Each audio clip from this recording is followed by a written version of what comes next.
For decades, conservation groups have been fighting a losing battle to conserve forests, whose watersheds provide two-thirds of the drinking water in the United States and habitat for many species on the brink of extinction. Wildlife cannot survive just on the public lands we have. Half of our land in the lower 48 states is in private hands. Half of our forests is in private hands. According to the National Wildlife Federation, we are losing 1.5 million acres of forest to development each year, like this subdivision on the edge of the Jefferson Memorial Forest in Louisville, Kentucky. But for conservationists, there is hope. The 2008 Federal Farm Bill includes a provision called the Community Forest and Open Spaces Program. It provides federal matching dollars to local communities and groups to buy forest land.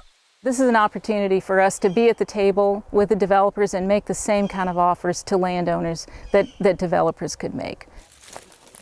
Lisa Height handles acquisitions for the Jefferson Memorial Forest. Its 6,000 acres is fragmented. Her goal is to knit it back together, one parcel at a time. She estimates that this new program could save 30,000 acres in the Louisville area. This notion of preserved civic open spaces is not new in America. Back in 1634, colonists established Boston Common.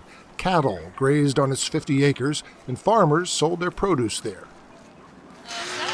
But in modern America, the shopping mall has supplanted these kind of open outdoor spaces.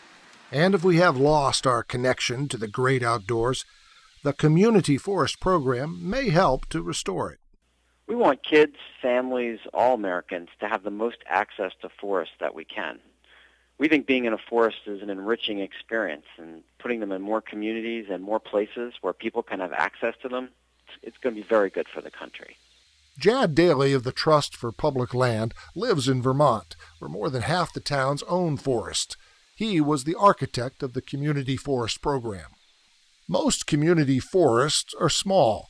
The biggest town forest is in Minnesota, almost 900,000 acres, but that's still less than half the size of Yellowstone National Park in Wyoming, which is managed on the federal level.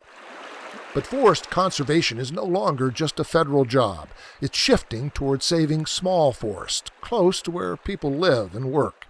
It's an old idea whose time may have come again.